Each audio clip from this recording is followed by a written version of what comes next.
The From the Captain's Quarters podcast is proudly brought to you by, obviously, Captain Coop's Beard Company. For all your beard oil, balm, and butter needs, plus our full line of Queen's Treasure CBD products.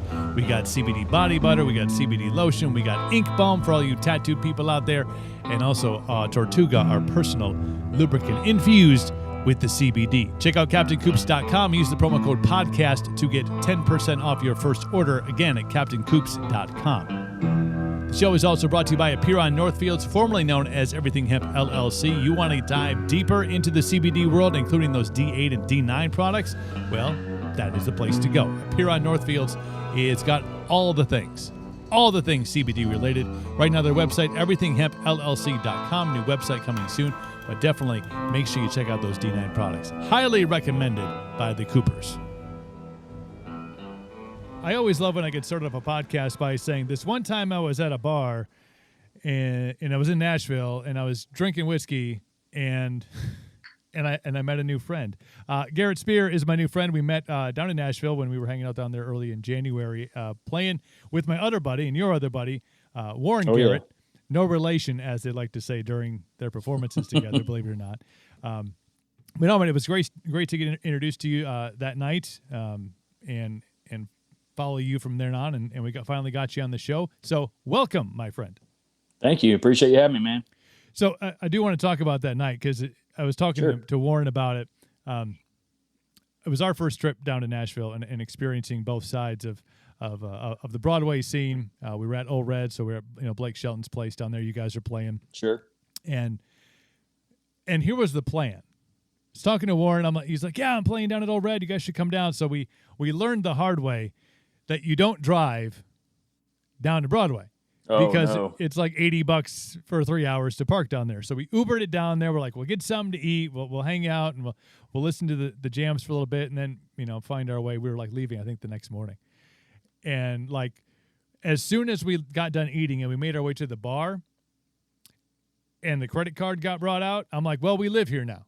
We're just because those bartenders down in Nashville, like they know, like they can just sense through the can, like that person needs another one, and probably would like some Jack Daniels as well. Oh, no doubt. But no, it was a fun night getting a chance to see you perform and to hang out a little bit after the show. So I want to kind of take you back though and talk about your musical journey because Nashville is such an amazing city. There's so much talent there, but it's one of those places like you're from. Everybody's like almost from somewhere else. Very rarely do you find born and raised in Nashville. I've only met one. And you've been there since, 2015? Mm-hmm. Which is crazy. But you're a Florida kid, grew up in Fort Myers, which was crazy because we met and we were making our way down to Florida, and the second part of our stay down there was on Pine Island. So, right. Oh, that's right. How'd that go? The differences between, we stayed in St. Pete for 2 weeks. So the differences between the rowdiness of St. Pete Beach and just the sound and the noise, the constant, kind of go compared to Pine Island where it's just chill. Like it is 100% chill. It was low great. Key. Yeah. And after leaving a snowstorm in Wisconsin for a snowstorm and leaving at Tennessee in a snowstorm, it didn't matter at that point. I was like, just give me sunshine and 65. But tell me about growing up in Florida, man. Like where did music in a place like Fort Myers, where does that find its way into this is kind of something that's sticking with me more so than anything else? Sure. Well, as most people know, most Floridians, 90% of us are crazy. So, there's always it's just anything crazy that happens down there, Florida man and all that stuff. Oh, yeah. And I'm no exception. So I kind of dabbled in a little bit of everything. From my background, I actually went to a small private school my entire life that my family actually owned. Oh. Like my mom was my teacher, my dad was my football coach, and my dad also owned a family body shop business that he still owns down there, and my family all works for. He inherited that from my grandfather, and so my grandparents were always kind of musical. They didn't know how to play that much. They knew just 3 chords, but they knew old hymns from church and stuff. Come from a pretty religious family, and they would show me how to play bass with them. I didn't even know how to play guitar until I was 13 probably, but I started bass at about 7 and I just caught on. They'd find me in there and I was trying to pick up every instrument they had. And my dad's like, "Oh, you like this, son?" I was like, "Yeah." So literally by 9 years old, I was playing guitar, acoustic and bass and everything. And never really wanted to be a singer, but I had kind of occupied with sports all through high school and even some in college, which I'll get into that a little more. But yeah, just music was my thing. Like, I don't know, I just obsessed over guitar and everything, had no interest in being a singer. And so all my years after football practice, I'd go home, play hours of guitar. And then I would, that Wednesday at our school, because it was a private Christian school, I would, do the worship music and everything. So I kind of always was playing ever since, since I can remember, honestly, at least 2 or 3 times a week in church. And so that was the start of it. And then I started trying to write music, and I always wanted to be in rock bands and everything. Yeah. And a lot of people in Nashville are like that. A lot of us are people who wanted to make it in rock, and country came out. But yeah, so I started writing music, and it was coming out country. Like, I've always had a thick Tennessee accent. I'm from South Florida, so I don't know where I got it, but I've kind of always had it. And every time I try to sing rock music, it'd come out so country that I was like, wow. And but when I started writing music, like actually sitting down and songwriting, it was like super country, and I was like, wow. So this must be my journey. So I just and that's why my music's kind of leans towards that rock side, but I still, it comes out really country, because being from Florida, we do everything. We do everything that bikers do, everything rednecks do. We do everything. It's a big melting pot. So but I was like the guy wearing, rocker clothes on the buggy or something. I was redneck as can be, going hunting and fishing, but I was like the rock guy, so. But that's the crazy thing about Florida. Yeah, I think it's such a crazy melting pot, when you talk about music genres and stuff, especially when you specifically you're not, well, kind of like raised in hymns, in kind of, more church-based music, and 3 chords and the truth. Really, what more do you need? But, right.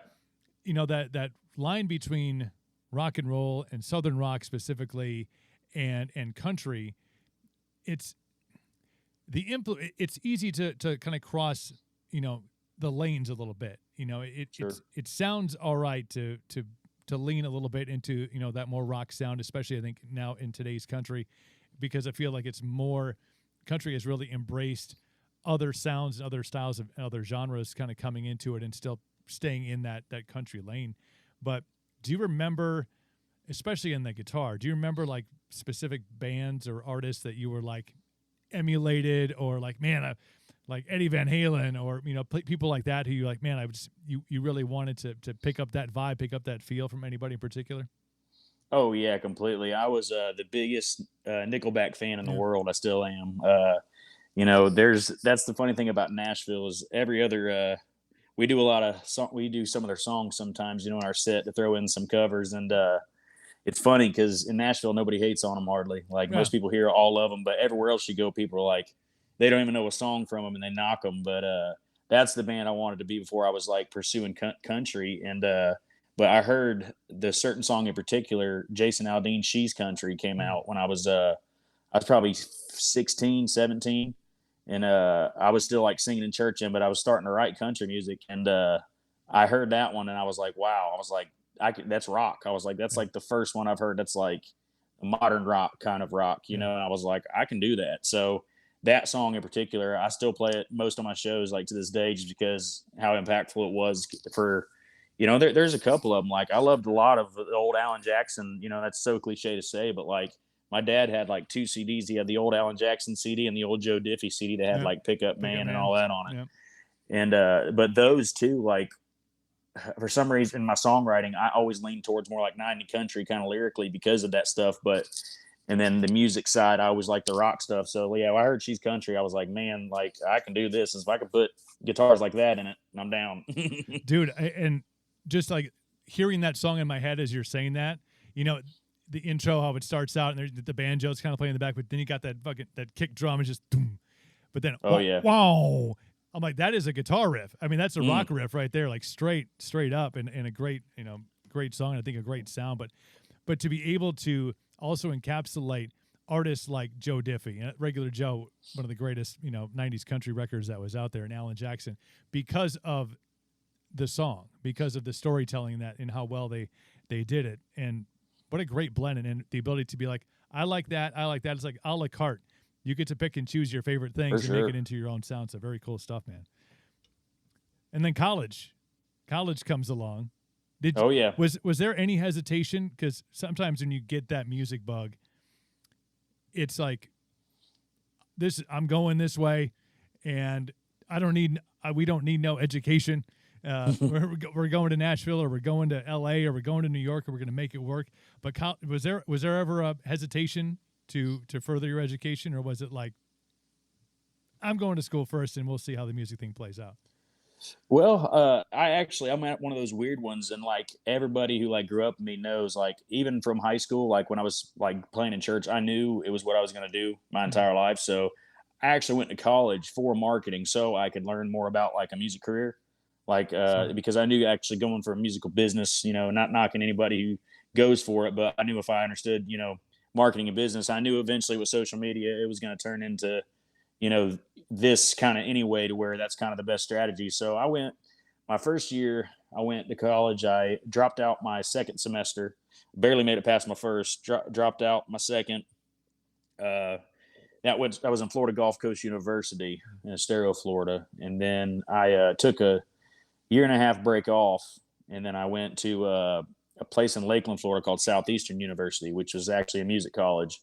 Just wanted to, I figured if I was going to try to go back or something, I didn't know what I was doing. I was Mhm. working full time at Guitar Center. I wasn't even like, I didn't really have a great job. And I was like, what do I want to do? So I went back just trying to pursue a little bit of music. And, I learned a little bit more about music from it. But that year was really good because it was the first time, you actually move away out of your environment to Mhm. where I kind of got a taste of like playing in bars. And I was like, I really like this. And I could see myself doing this because every night I'd forget I'm getting paid, and I still do, honestly. Like that Right. feeling never goes away. How it is when you're doing what you love. Like, so it was always cool to me that I was like, wow, I don't really have to go work at Guitar Center because I can make more in one night than I got paid for the whole week there. Right. So I started doing that, and after I went for a year in Lakeland, Florida, I went back to Florida Gulf Coast University for 2.5 years. So I did about 4.5, 5 years of college. Didn't graduate, don't even have a degree for it, but and really, it did help me a lot with the marketing side, like with the Mhm. modern day stuff, which social media wasn't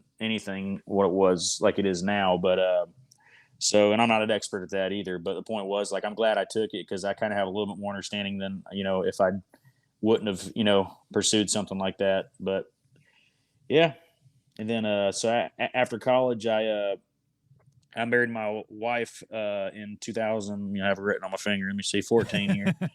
Smart man. Um, yeah, hopefully she don't watch this. Sorry, honey. But excuse me.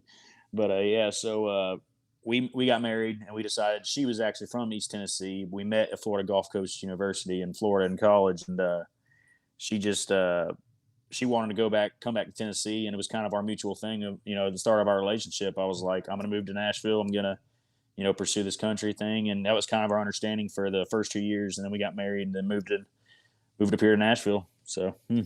I want lots to break down there, but I want to talk about that move, that first move after the second semester at Florida Gulf Coast.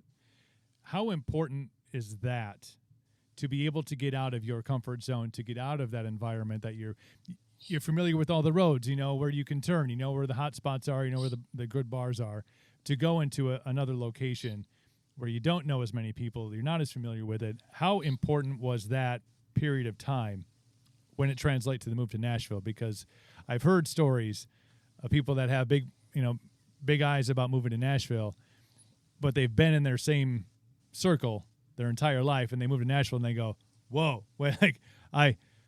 there's so much going on here." Was that super helpful to Right. be able to have that time kind of out of your comfort zone, to be able to dabble a little bit before making that move after you graduate or after you met your wife and got married? Oh yeah, completely. And I mean, and that's kind of the hardest thing about country too is the whole industry thing is that you have to live here. Which Mm. a lot of other genres you can be everywhere else. But I knew from the start because I was already playing, pretty packed small dive bars. Just 100 capacity, 200 capacity places just locally. And to answer your question, like that's the hard part. Like and a lot of people struggle with that when they move to Nashville to kind of pursue a career because they may sell out their hometown. I mean, I've seen Mm. bands do it. We've opened up for bands headlining 1,000, 2,000 people locally. We're just the opener of a Nashville band that's got on paper more going on with these. I've seen it, but the hard part is when you move to Nashville, like you're just another band, you're just another person.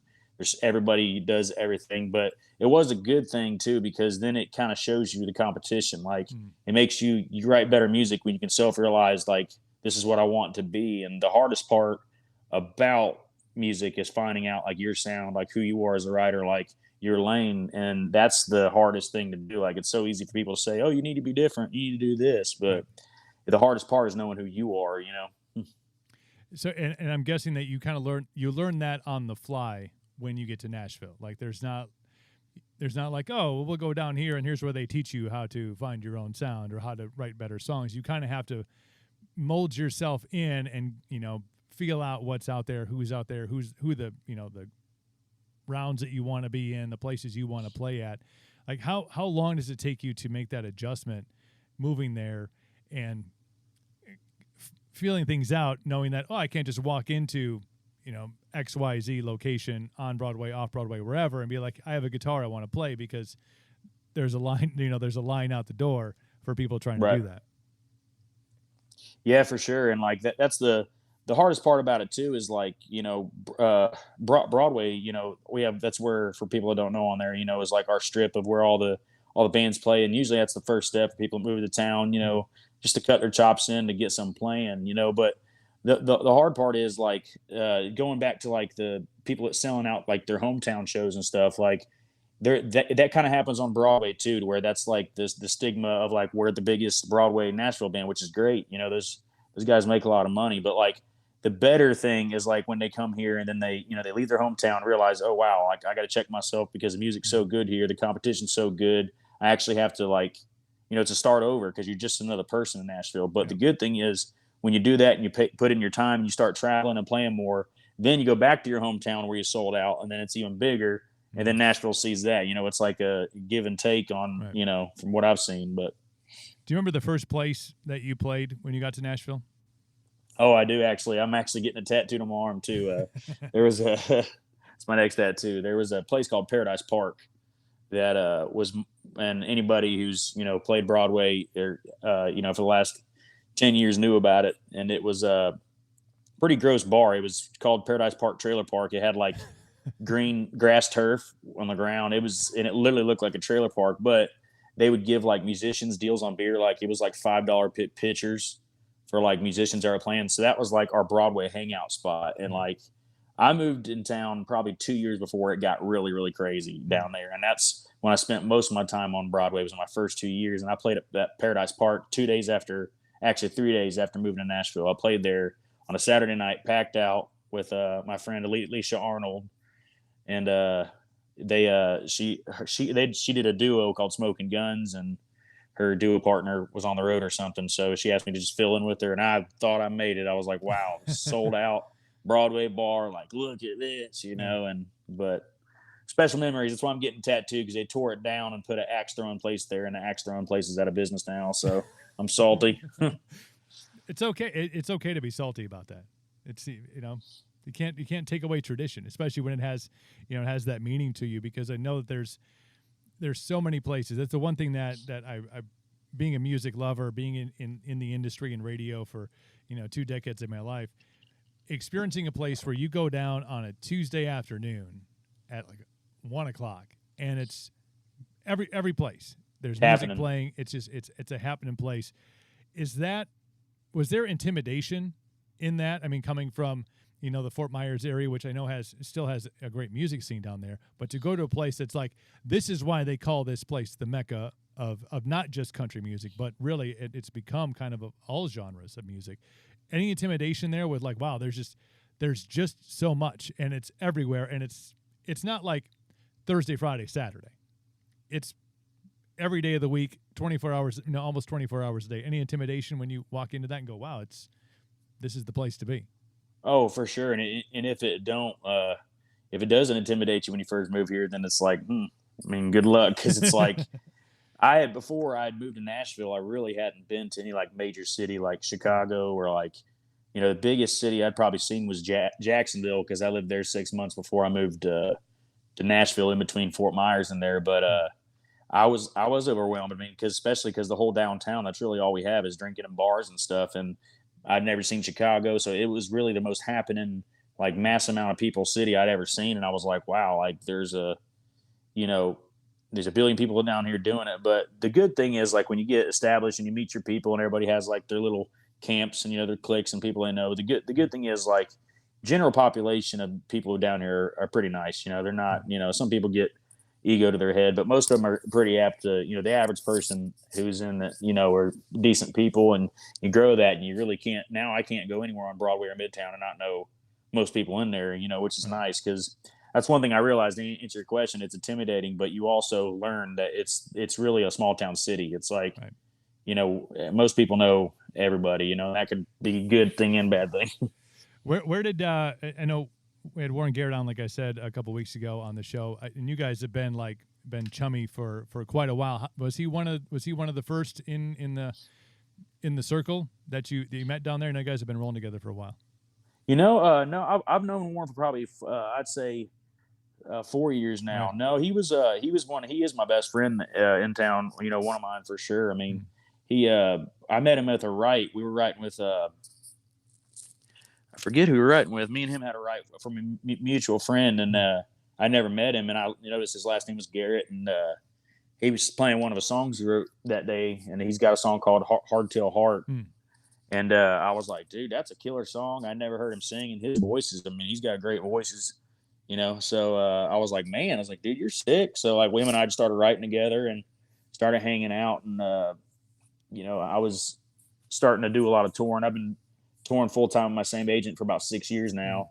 And I kind of started having shows where I needed, somebody to come open or come help something. So started getting him on, with that. So, and then, now we do stuff all the time. Him and I fly out to do songwriter gigs, acoustic gigs, go to Vegas. So we see each other a lot. We play in town, like you saw us pretty regularly, I'd say every other month or so. So how cool is that? Not just with Warren, but to get a chance to play, do the acoustic thing, but have somebody up there with you.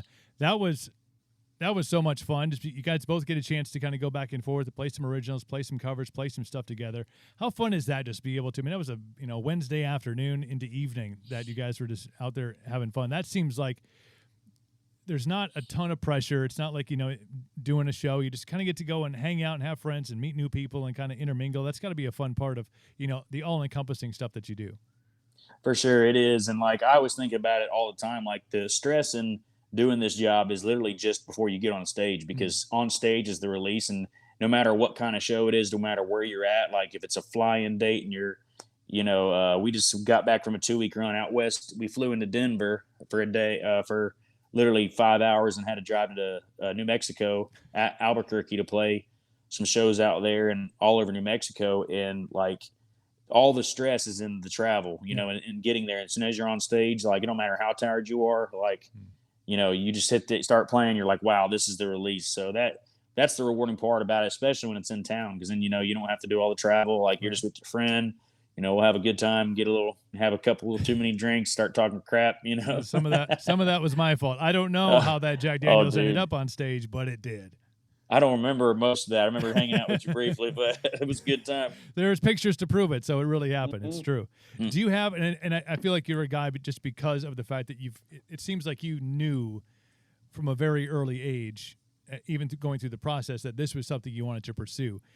So it's tough to put, like, do you have a favorite aspect of it? But the songwriting element of it, obviously the being in Nashville aspect of it, playing shows like I got a chance to see you play with Warren and getting out on the road. Is there a place where, and on stage, but is there a place where you're like, man, I love getting out and going and seeing the country and playing for different people? Is it being in the songwriters round or sitting at home writing? Like where do you find the most joy in what you do? Sure. I mean, that's actually a great question. I'm definitely from the singing aspect now, and like the musicianship aspect, like not necessarily like the performance side of it, but like just like knowing who I am as like an artist now, like that's it's so much easier to write like my lane of music. Like I don't have to have a broad thing of like, where's this going to go, musically, or where am I going to go?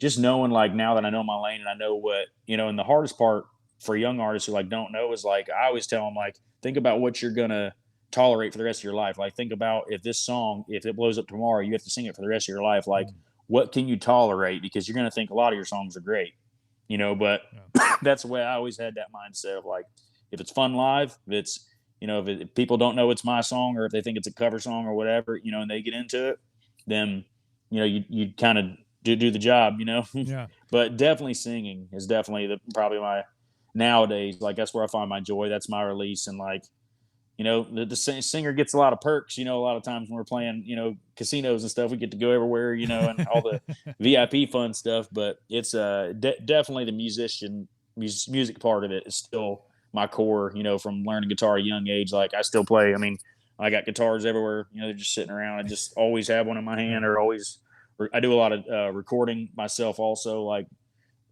demo work for other people and stuff. So just music side of it is definitely, and I love songwriting too. I've gotten way better at it. There's definitely an art and a muscle to work in that, but musician side, no doubt, is my thing.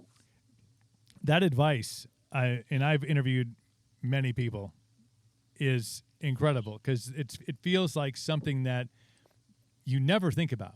You never really think about, this is the song that's going to blow up and, escalate to whatever, the record deal and, the storybook, here's how it's supposed to work.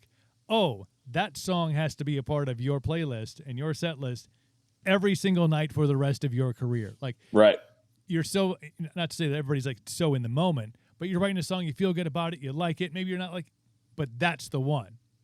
Like, what a good perspective to have. Like when you're writing, understand that if this is the song that elevates you to the next level, this has to be a part of your arsenal, right, forever. Like when Nickelback wrote "How You Remind Me," were they like, "This is pretty, it's good, I like it," and now, after it was like the most played song of 1999, right, and here we are, 20 some odd years later, and they're like, ugh. Never made it as a wise man. Shit. Yeah, I think that thing's diamond. I think that song is diamond itself for something crazy. It's ridiculous. and I love the fact that you got the Nickelback love because I've never understood. And I always wonder, like, what do they think? Because I've interviewed Nickelback before a show, and I'm like, these guys sell out anything they book. They're like, that's sold out. Like, do they? Here's 75,000 people. I wonder what the 10 outside protesting think. But I was to get off a little sidetrack there. But what a great advice when you're writing a song to think about this could be the one that you have to play forever. Oh yeah. So we've kind of gotten to where you are at with your career now. Like we look at the last 3 years kind of being in, and I know you've had to experience it being in Nashville, and I always feel doubly bad for Nashville because I was set to interview an artist from Nashville on a Tuesday before the lockdowns happened. And on that Tuesday, a freaking tornado tore through Nashville. Oh, wow, yeah. And then that was rough. And then everything got shut down. So not only does Nashville have to deal with, the worldwide global shutdown stuff, oh, by the way, there's cars inside of buildings because this tornado went through there. But having to go through all of those things and not much touring, not much in the way of shows, and finally getting back to it, what did you do? Where did you focus your time during, that period? Obviously, things have changed a little bit. And we were just down there in January, and we, pretty much free as a bird. But was there a focus of yours during that time? Did you kind of go like nose to the grindstone in writing, songwriting, like, working on commingling via the interwebs? Like, what was your focus during kind of that portion of time where you weren't allowed to go out and do one of the favorite things that you like to do, which is perform in front of people? Sure. We actually, the good thing was I only had about 2 or 3 months to where we were shut down completely. Cause like Nashville, the news was saying we were shut down, but they fought it, for the first, we didn't shut down till like later in that year, I believe, don't quote me on that, but it was later. So what I was doing really was just kind of laying low. I was coming off 3 years of doing over 150 shows a year. And I didn't really realize I needed, time off. So it was kind of good for me, and like, my band could attest for that too. They were like, wow. Like, so the first couple months was great, but there was a wave when everything started to open back up. And, shout out to my agent, Tracy. She's she works miracles sometimes, and we probably still we did like 60 shows during Wow. that first year of COVID still, which really helped keep the lights on and helped just keep us sane too, because it was hard because some places there'd be nobody there because they couldn't, or Yeah. like show would cancel here and there. But for all in all, we still were playing at least twice a weekend a month, 2 weekends a month. I mean, Yeah. so that helped keep us sane. And so everything, I think there was 2 waves of that where things were opening up and closing, and Yeah. we'd get full weekends, go out and do as many shows as we could, and then they'd shut down. We rode a wave where literally bars were opening up for one weekend and shutting down the next week after we were there, and it felt like it was like every place we went to was like that. It was insane. But at least you got a chance to get out and do those shows before the ebbs and flows of those waves. And you talk about that importance of that small break and not realizing that you need it. I think that's so key in that, because you're flying 150 miles an hour, doing 150 shows a year all over the map, and you must just adjust to that. Like, this is just life now. This is just what we do. This is just how we roll. And then you get a forced break, and you're like, this is probably beneficial. We probably needed to take a couple of breaths, spend some time with our loved ones, and let our bodies recuperate, and then get back to it. No doubt. And like that break time is always great too. But like the hard part about, the easiest thing about traveling is when you're doing it all the time. The hardest thing is when people go out for one weekend a month, because then that weekend feels like the longest one. But when you're in the swing of it, I'm sure most people who travel like to attest that. Like, it's better just to keep going. Yeah. It makes the time go faster, but yeah, sometimes you got to step back and take a break. I know I did. And those first 3 months were great. Like, I got all the stuff I was waiting, to get done that I couldn't done. And, I got to relax a little bit, and then we're hitting the bars again, for very little money at that point, but it kept us sane, and it kind of give you more purpose. Like, when that not everybody can go just do that, and you're like, that there's places that are still okay with it, and you're just like trying to, make it by. You feel like, people that are there, you feel like it's a part of the clan, Right. It's not like we're part of the clan, not a clan, a crew, or whatever. No, I got you. And double shout out to Tracy, your manager, because that's the grunt work right there. That's the legwork of trying, especially during that period, trying to find those places. You're like, are we a go, no go for launch, Houston? Like, let's make this happen. For sure. And I've got mad respect for the places that had us, because as soon as they opened, they wanted us, because we're one of the, I've been doing this with the same circuit of places for about 6 years. So a lot of them, I'm just glad to see. We didn't know they were one of their favorite bands, but we were getting calls off the hook for it. And it was terrible to turn them down, because some of them had to shut down before we could have it. But it made us feel important, because we're like, man, we're doing this like they want us, So if anything, it felt like, we were doing something right all those years for grinding, Yeah, and there's definitely, I think, a rejuvenated appreciation for the live show from and all aspects of it, and everything that it entails, because it's not just, the artist and the band. It's the venue, and it's the staff, and it's the town, and all the things that get affected when that sense of normalcy, when you're like, oh, there's always a show at Billy's bar this weekend, and then there's not. So I think it's really great to be able to feed that need for everybody that's involved. And we talk about 2022. Feel like the gloves are off, the blinders are off. We're all progressively moving forward at the same time in the same motion. You have a big year planned. Even with a new baby. Congratulations, by the way. Thank you. And your wife. 4 months old now? Oh, yeah. And he told me before, and he's sleeping through the night, I'm like, I remember that never happened with my son. That kid still doesn't sleep through the night, and he's almost 12. So, but oh, wow. I'm not saying. I'm just a little bit jealous. But big year this year. New music coming out later on this summer, and I'm guessing back out on the road doing a lot of stuff. Tell me what 2022 all entails, and what you're most excited about.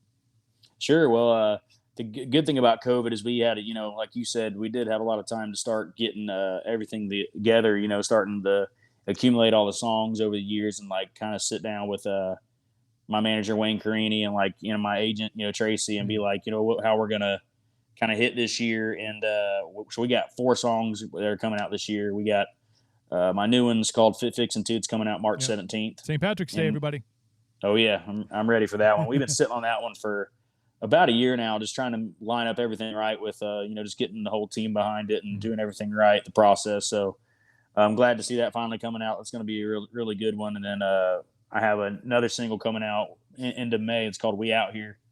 That's we're going to do, and it's going to be sick too for summer. It's a good old party drinking song, which most people know I'm very fond of. So that's why we get along so well. Yes, sir. Well, it sounds like a busy year with new music out, and I'm guessing getting excited to get a chance to go out and perform those songs in front of people. Like, what is? Oh yeah, we got a full schedule. If you go on my website, GarrettSpear.com, so we got everything on there. We got Chicago coming up in 2 weekends, and then we'll be all over the place. Awesome. Well, the website, definitely check it out, and there's links to, of course, all of your social medias on there, so people can follow along with the story. And yeah, I saw that the new tune is coming out on St. Patrick's Day. I'm like, I feel like we'll have jams to jam to that day while we're drinking Jameson and Guinness, a one-off. Hell yeah. Awesome, man. Well, hey, thanks for jamming on the show today, man, Garrett. It's been great to catch up. I know we briefly chatted, or maybe it was a long conversation. I'm not 100% sure when we were at Old Red. It may have been we may have talked for hours, or may have been 5 minutes. But to get a chance to hear your story, I think that's always the important part when I get a chance to talk to artists is how important that is, especially when you have some tread off of your shoes from that transition to Nashville back in 2015. Is there's an education period that it's not drive to Nashville and the curtains open up and then the guy is there with the check and he's like, here you go, we're going to fund your whole tour and you're the next big thing. Like there is if only. That storybook thing is just, it's only a storybook. But to be able to hear that story about where it starts, where that first influence comes from, when you talk about your grandparents and their influence on you musically, and the transition of rock and roll, country. Oh, I guess I'm just it found its way together, and then to where you are now, man. It's great to hear your story, and I'm glad we got a chance to catch up, and I can't wait to catch you again. For sure, man. I appreciate you having me, man. We have to do more of them. I'm down. Yeah, absolutely, man. Well, let's get you back on when we're talking about the single after this one that's coming up on the 17th, and we'll talk, and we'll have bevies over the interwebs, and eventually I'll make my way back down to Nashville. I don't know, they may my credit card bill has to be paid off first after that night I'm ready at Old Red. Let's go. That was my biggest shocker when we first got there, because we're from Wisconsin, and like drinking is just like our thing, and so it's when the quantity is high, the price is low. So we walk into, I think our first bar was Tootsie's. We're like, oh, we have to stop in here and just feel the energy of that building. Oh yeah, you have to. And I'm like, oh, we'll get a beer, and Nicole wanted a Bloody Mary. It was like a 6-ouncer. I'm like, $24. We got to take out a loan to come down here again. But we adjusted. We just kicked the can down the road a little bit with that credit card at Old Red. But take care of yourself, man, and let's stay in touch. We'll get you back on the show very soon, man. For sure, man. Thanks again for having me, man. We'll talk to you later. Anytime. Garrett, take care of yourself, man. Hey, thanks for checking out the From the Captain's Quarters podcast. You can, of course, rate us wherever you are listening to it, whether it's on Apple Podcasts or Spotify, Stitcher, anywhere. Give us a 5-star rating. Leave us a comment. That certainly helps. And also share the show. If you like this episode or any of the previous ones, share it with your friends and your family and your neighbors and your coworkers and your pets. Let them know this is the show they need to be tuned into. That is huge for us when it comes to growing the show. We appreciate you for listening, and make sure to follow us on the social medias as well. Just search for Captain Coop's Beard Co. on all of social media's platforms.